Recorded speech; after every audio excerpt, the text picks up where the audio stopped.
What began as an ordinary day quickly turned into something far more sinister.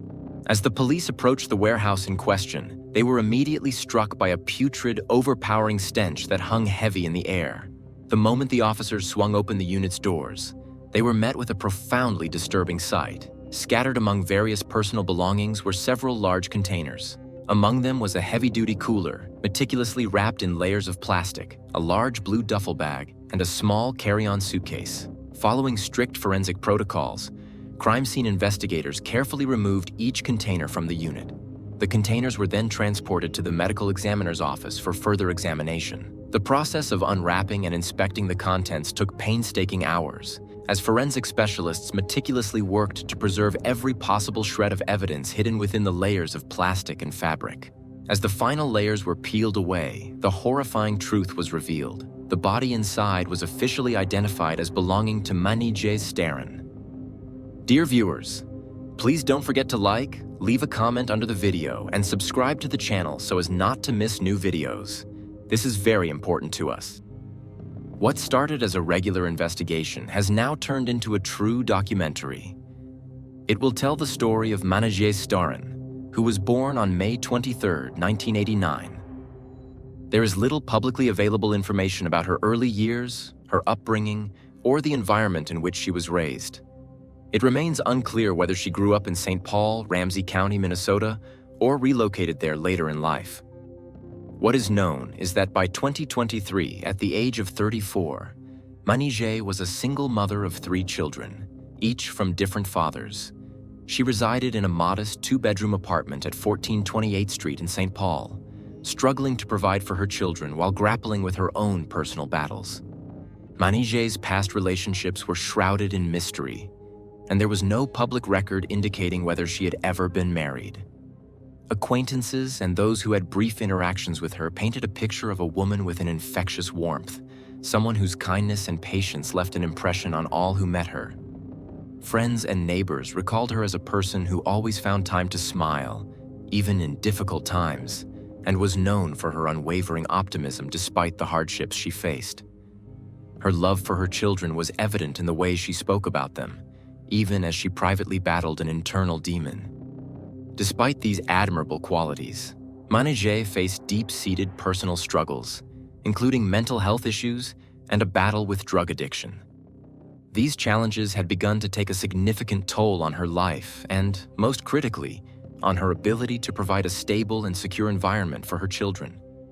There were periods when she attempted to turn things around, seeking therapy and expressing a desire to attend a drug rehabilitation program, but her efforts often fell short, leaving those closest to her concerned about her well-being.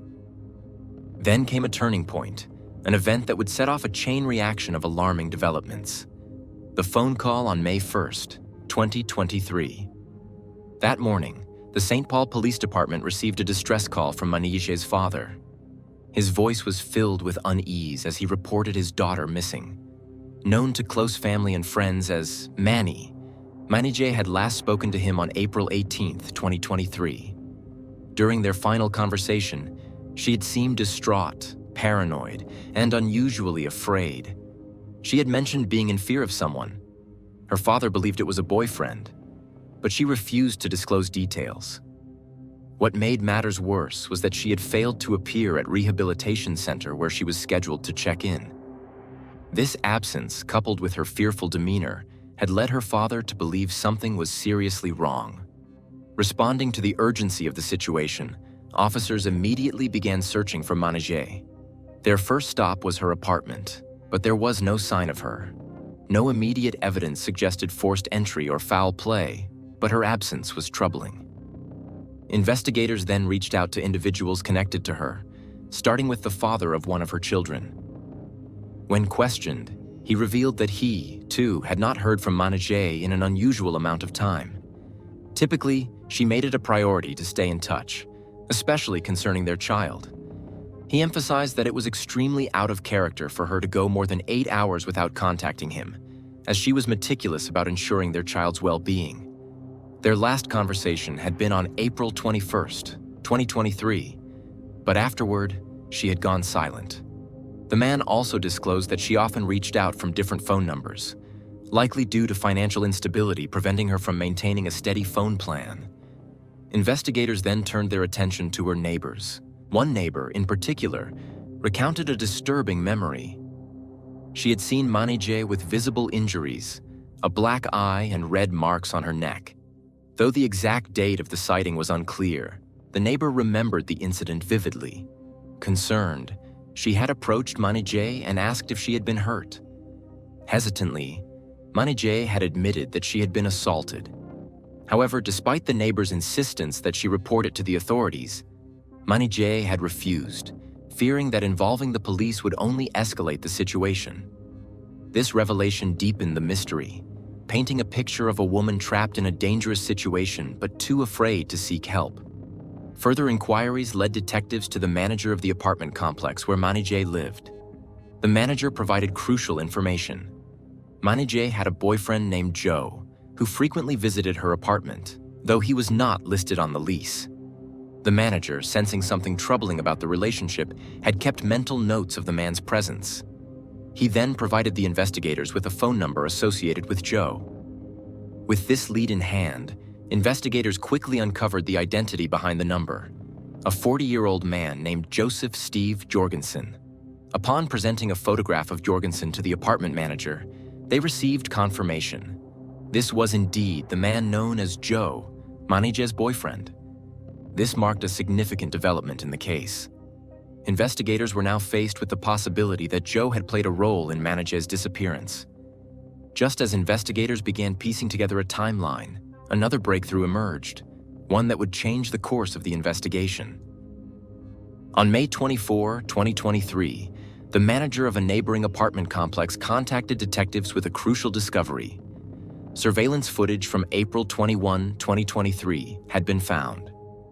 In the surveillance footage retrieved from the apartment complex, Manaj was seen stepping out of her apartment in visible distress. Her posture was tense, her movements hesitant, and her face bore an expression of fear. Just moments later, Jorgenson, her boyfriend, appeared on screen, following her with deliberate swiftness. What investigators saw in the footage sent a chill through them. The grainy video showed a Manaj engaged in what appeared to be a struggle near a dark-colored vehicle. The footage was not entirely clear, but the movement suggested distress. At one point, he seemed to forcefully pull her towards the vehicle. After this, he forcibly turned her around, gripping her by the arm and directing her back inside the apartment. The video confirmed that this was the last known sighting of Manaj entering her residence on that ominous evening, sometime between 5:55 and 6 p.m. Strangely, no further footage existed showing her leaving the premises afterward. Investigators meticulously reviewed additional surveillance recordings and unearthed an unsettling pattern. Between April 21, 2023, and April 28, 2023, Jorgenson was recorded entering and exiting Manaj's apartment multiple times. The shocking revelation came when authorities counted the exact number. Jorgenson had accessed the apartment an astonishing 28 times in just 1 week. This revelation prompted immediate concern. Why was he making so many visits? And why had Manaj not been seen since April 21st? To further compound the situation, apartment management confirmed a critical detail. Manaj possessed only one set of keys for her unit. Yet surveillance footage showed Jorgenson unlocking the door each time he entered, proving that he was in possession of a key. How he obtained it remained a pressing question, but its implications were chilling. As investigators continued piecing together the growing puzzle, the urgency of finding Manaj escalated. The next significant lead emerged from the security footage dated May 28, 2023. At exactly 4:55 p.m., Jorgenson was captured exiting the apartment carrying 2 duffel bags and a large suitcase. The grainy video showed him loading the bags into the back of a dark-colored pickup truck with a visible Minnesota license plate before climbing into the driver's seat and hastily driving away. Further inquiry into the truck's registration revealed that it was registered to a man living at an apartment complex on 89 Century Avenue in Maplewood. Investigators immediately sought out this individual, eager to uncover whether he had any connection to Jorgenson or knowledge of Manaj's whereabouts. Meanwhile, They pursued another promising lead, a family friend. When questioned, the family friend provided valuable insight into Manij's habits. He stressed that despite her struggles with drug addiction and personal crises, she never went without contact with someone from her family or social circle. This made her sudden disappearance all the more alarming. The friend also recounted a troubling phone conversation he had with Jorgenson in the days following Manij's last known appearance. According to him, Jorgenson claimed that Manij had left for the store one day and never returned. Suspicion deepened further when Jorgenson attempted to shift blame onto another individual, a man named Cassell. He described Cassell as a menacing and suspicious character who might have harmed Manij. However, the family friend found this assertion dubious, as Jorgenson had never previously mentioned this individual in connection with Manij. Moreover, Jorgenson ceased all contact with the family friend after that phone call, refusing to answer any further inquiries about Manij's disappearance. This behavior, combined with his failure to report her missing, further solidified investigators' suspicions. The overwhelming evidence pointed toward Jorgenson as a central figure in Manij's vanishing, and authorities prepared to intensify their scrutiny of him. Determined to uncover the truth, officers obtained a warrant to conduct a thorough search of Manij's apartment. Accompanied by the property manager, an officer entered the unit. The air inside was heavy with an eerie stillness, as if time had frozen in the wake of an untold tragedy. As they moved through the apartment, disturbing details began to emerge. Near a bedroom window, they found a window screen lying discarded on the floor. It had been removed with force, suggesting a possible struggle. In the living room, a large television sat against the wall with its screen shattered in multiple places. The property manager confirmed that the damage had not been present before Manij's disappearance. In the kitchen, investigators discovered a microwave with a broken glass panel. Though it appeared that someone had attempted to clean up the shattered fragments, faint traces of debris were still visible. The most disturbing discovery, however, awaited them in Manij's bedroom. The officers immediately noticed that the bedsheet had been partially removed, exposing a foam mattress pad beneath. But the mattress pad itself was not intact. Someone had deliberately cut out a large section of the foam. The missing piece raised alarming questions. What had been removed, and why? Even more unsettling, red stains were present at the foot of the bed. Though their origin had yet to be confirmed, the implications were deeply troubling. The shocking revelations only intensified the sense of urgency surrounding Manij's mysterious disappearance, pushing investigators to dig deeper into a growing maze of disturbing clues and chilling events. Realizing the need for a comprehensive search, authorities meticulously followed legal protocols to secure a warrant that would allow them to conduct a forensic investigation of Manij's apartment.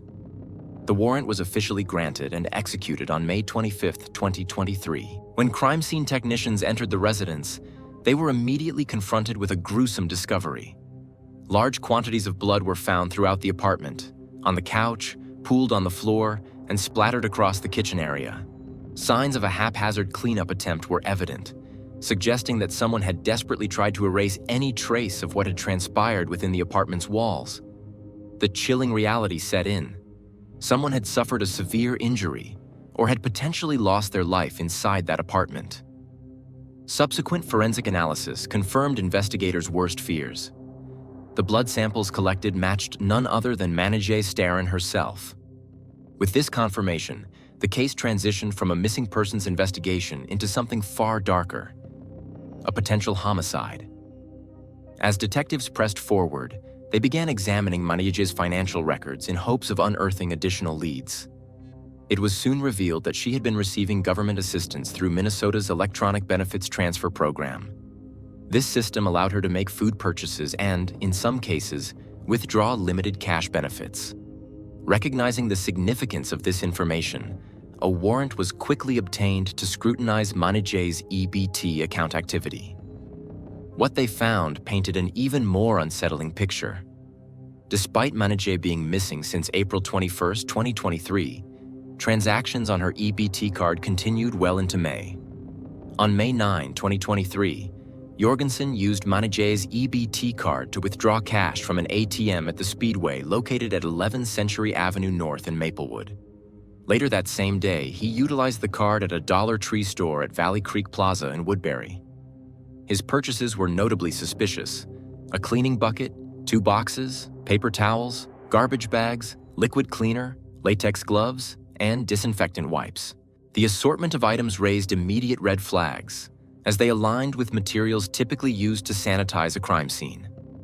2 days later, on May 11, 2023, Jorgenson made another transaction at the Cub Food store at Clarence Street in St. Paul, Ramsey County. His spending spree didn't end there. He also visited a separate Dollar Tree store at 10th Street North in Oakdale. Once again, his purchases included paper towels, additional boxes, and cleaning products, as well as more disinfectant wipes. The recurring purchase of cleaning supplies strongly suggested that Jorgenson was attempting to cover up a crime.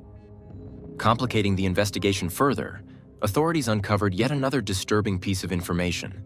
Another individual, identified only by the initials ZD, had also used Manaj's EBT card.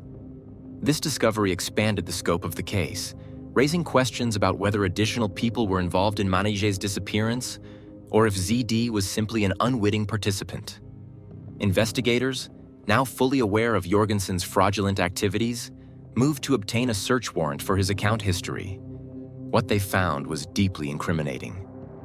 On April 21, 2023, the very day Manaj was last seen, Jorgenson searched for the term jugular, a chilling choice of words, hinting at knowledge of fatal injuries. On May 1, 2023, he searched, "What do police do with a missing persons report?" A query that suggested he was strategizing how to handle the fallout of Manaj's disappearance. On May 3, 2023, his searches shifted to digital self-preservation. How to clear cookies from an Android phone. Then, on May 27, 2023, he looked up how to remove GPS from a Lime scooter. The search raised eyebrows. Was Jorgenson attempting to evade location tracking? Perhaps most unsettling of all, on June 4, 2023, Jorgenson searched for lime for soil. Investigators were well aware of the significance of this term. Lime is commonly used in soil treatments, but it is also notorious for its ability to accelerate decomposition and neutralize the odor of decaying organic matter. The implications were terrifying. With overwhelming evidence mounting against Jorgenson, law enforcement set their sights on his residence. A warrant was swiftly secured to search his apartment, and officers braced for what could be a volatile encounter. On June 26, 2023, a SWAT team was deployed to execute the search warrant. As they arrived at Jorgenson's apartment, tension ran high. The moment officers knocked and announced their presence, Jorgenson reacted with immediate defiance. Instead of complying, he rushed to his bedroom, barricading himself inside. In a shocking and terrifying escalation of events, to the horror of the SWAT officers and bystanders, Jorgenson set a fire inside his apartment, further intensifying the already volatile situation. The flames, fueled by his desperate resistance, sent thick smoke billowing through the confined space, raising the stakes for everyone inside. The SWAT team, understanding the gravity of the moment, acted with extreme caution as they moved in to subdue him. A fierce and chaotic struggle broke out, with Jorgenson fighting against the officers with alarming aggression. His resistance was ferocious. He clawed, kicked, and even attempted to wrestle a firearm from one of the officers, heightening the already immense danger. It took several officers to finally overpower him, bringing an end to the violent confrontation. Once restrained, Jorgenson was swiftly transported to Regions Hospital for an immediate medical evaluation.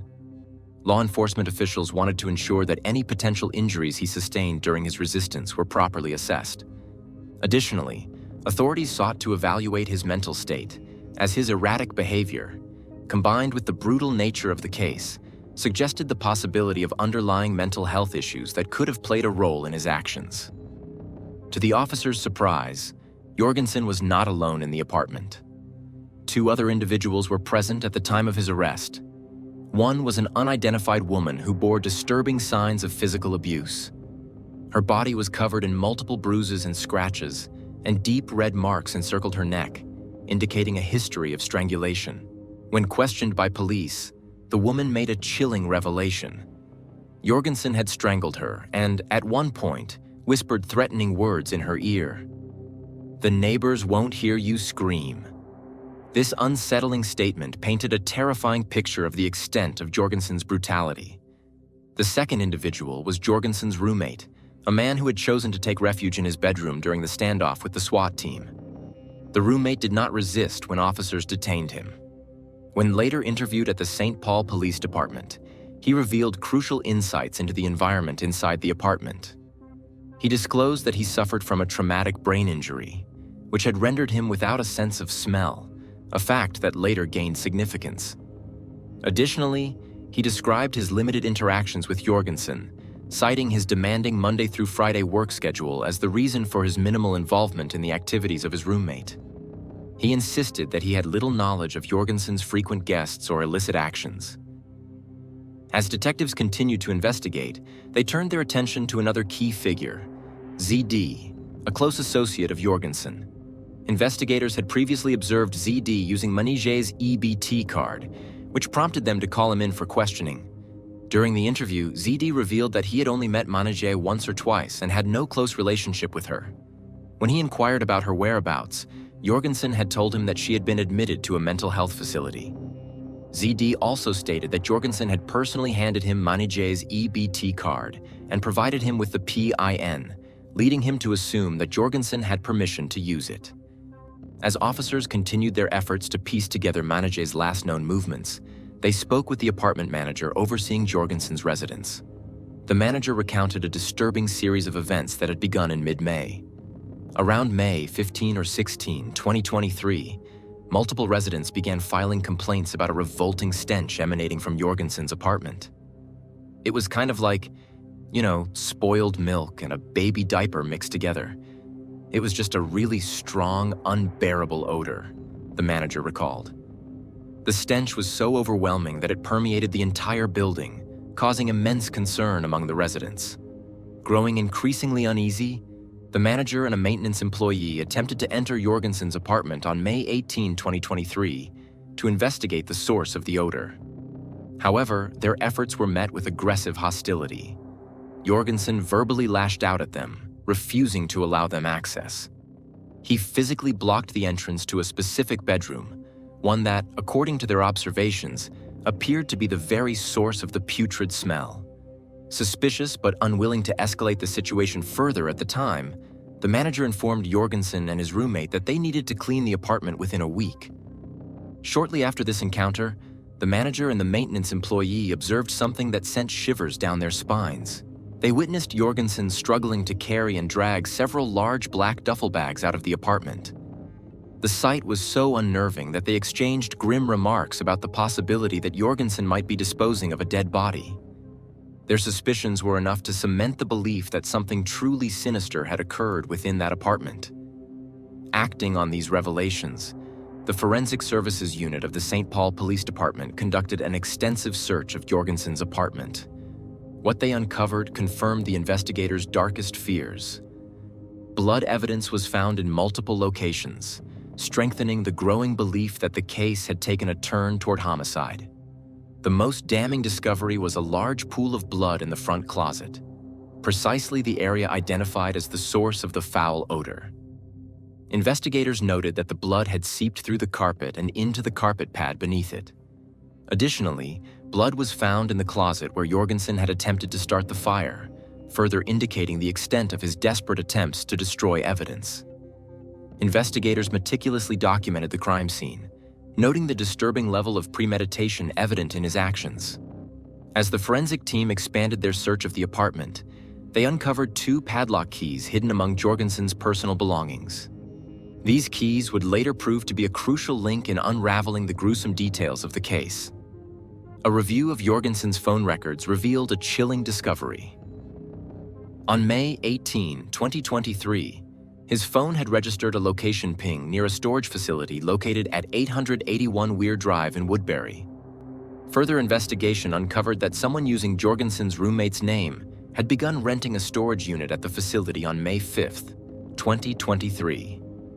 The access code assigned to this unit was used precisely at the same time that Jorgenson's phone had been detected in the area. The circumstantial evidence suggested that Jorgenson had likely used this unit to conceal additional incriminating evidence. Realizing the significance of this revelation, investigators moved swiftly to obtain a warrant to search the storage unit. On June 28, 2023, just 2 days after Jorgenson's arrest, law enforcement officers descended upon the storage facility. As they approached the designated unit, they were met with a putrid, overwhelming stench, one that seasoned investigators immediately recognized as the scent of decomposing flesh. One of the keys retrieved from Jorgenson's apartment appeared to match one of the padlocks securing the unit, but in the end, investigators had to resort to cutting both locks to gain access. The moment the unit's door swung open, officers were confronted with a deeply unsettling sight. Inside, stacked among various personal items, were several large containers: a heavy-duty cooler wrapped meticulously in plastic, a blue duffel bag, and a small carry-on suitcase. The forensic team quickly noted that one of the bags closely matched the luggage Jorgenson had been captured on surveillance footage removing from Manaj's apartment weeks earlier. Additionally, resting atop the cooler, they discovered a green tote filled with cleaning supplies identical to those Jorgenson had previously purchased. The items included disinfectant wipes, rubber gloves, and rolls, the same type of plastic used to encase the body parts found in the containers. Following strict forensic protocol, the investigators carefully removed the containers from the unit and transported them to the medical examiner's office. The stench of decomposition grew stronger as each piece of evidence was handled. Upon arrival, an X-ray scan was conducted on the contents before any physical examination took place. The scans confirmed investigators' worst fears. Inside the coolers and bags lay human remains, stored in layers of plastic. The Ramsey County Medical Examiner's Office undertook the painstaking task of conducting a full autopsy. The torso, first to be unwrapped, was bound and placed inside multiple trash bags, reinforcing the methodical approach taken to conceal the remains. Next, the head was examined, revealing layers of plastic tightly wound around it. Lastly, the remaining limbs were extracted from the duffel bag, similarly encased in thick plastic. The unwrapping process took hours, as forensic specialists carefully worked to preserve any potential evidence embedded within the wrappings. Once the layers had been removed, investigators were able to confirm the identity of the remains through multiple means, including tattoos and dental records. The body was officially identified as belonging to Manaj Starin, bringing the horrifying mystery of her disappearance to a grim conclusion. With this devastating confirmation, authorities returned to the surveillance footage captured from Manaj's apartment, analyzing every detail. Their review provided undeniable evidence of what had transpired. The bags Jorgenson was seen carrying out of her apartment were, in fact, the very containers now discovered in the storage unit. This led to one inescapable conclusion. Jorgenson had murdered Manaj, dismembered her inside her own home, and meticulously transported her remains in stages before ultimately stashing them in the rented storage facility. Jorgenson was subsequently charged with an array of severe criminal offenses. The most damning among them was a charge of second-degree murder, reflecting the brutality of his actions. Additionally, prosecutors leveled charges of arson against him for his deliberate attempt to destroy evidence by setting fire to his apartment during the SWAT team's raid. The list of charges continued to expand, including multiple counts of making threats of violence and attempting to disarm a law enforcement officer during his confrontation with police. On the afternoon of June 30, 2023, Jorgenson appeared briefly in court to address the murder charge. Clad in an orange jumpsuit, his demeanor alternated between defiance and indifference as he sat before the judge. Throughout the proceedings, he shook his head from side to side, reacting visibly to Assistant Ramsey County Attorney Isabella Eastwood's detailed recitation of the grisly findings outlined in the criminal complaint. Eastwood emphasized the calculated nature of Jorgenson's crimes, highlighting the horrific lengths he had gone to in concealing the murders. She petitioned the court for bail to be set at $5 million, a request that Judge Timothy Carey granted without hesitation. Despite the gravity of the accusations, Jorgenson remained largely silent. his only contribution to the hearing being the confirmation of his name when prompted. His court-appointed defense attorney refrained from contesting the bail amount at that moment, signaling that a more comprehensive legal strategy was in development. The reserved approach suggested that Jorgenson's defense team was carefully weighing their options as they prepared for what promised to be a high-profile trial. As the legal process unfolded, an even more shocking revelation emerged, casting a sinister new light on the case. During a press conference held that same day, St. Paul Police Sergeant Mike Ernster disclosed a critical development in the ongoing investigation. Authorities had linked Jorgenson to the disappearance of another woman. The missing person was identified as Fanta Zayavong, a 33-year-old woman who had previously been romantically involved with Jorgenson. Disturbingly, Zayavong had last been seen in July 2021. And in a chilling parallel to Manaj Starin's case, her final known whereabouts placed her in the company of Jorgenson. Shockingly, her disappearance had never been formally reported, an omission that raised serious questions about how she had slipped through the cracks. However, in light of the mounting evidence against Jorgenson, police had recently reopened her case as a missing person investigation. The renewed scrutiny would soon lead to yet another grim discovery. Just 1 week later, on July 7, 2023, law enforcement officials held another press briefing, delivering news that deepened the already horrifying scope of Jorgenson's crimes. Officers revealed that the remains of Fanta Zayavong had been found in a separate storage unit, this time located in Rapids, approximately 30 miles north of the unit where Manaj Starin's body had been discovered. Investigators had acted on intelligence gathered from surveillance footage, financial transactions, and Jorgenson's past behavior, leading them to the gruesome site. Authorities withheld specific details regarding the condition of Zayavong's remains and the method of her disposal, but it was widely speculated that her fate had mirrored that of Manaj Starin. As the criminal case against Jorgenson intensified, Manaj Starin's grieving family took a moment to express their gratitude to the St. Paul Police Department and investigative teams. In a heartfelt statement, they thanked the authorities for their unwavering determination in pursuing every possible lead. Their relentless search for the truth had not only ensured justice for Manaj, but had also uncovered the fate of another victim, preventing Jorgenson from potentially harming more women. Faced with overwhelming evidence, Jorgenson ultimately made a stunning decision. He opted to plead guilty rather than face trial. On the record, he admitted to 2 counts of second-degree intentional murder, formally confessing to the brutal killings of both Fanta Zayavong and Manaj Starin. In an unsettling revelation, Jorgenson also acknowledged that he had deliberately dismembered both victims in an effort to evade detection. As part of his plea deal, Joseph Jorgenson accepted a concurrent sentence of 40 years in prison for each murder.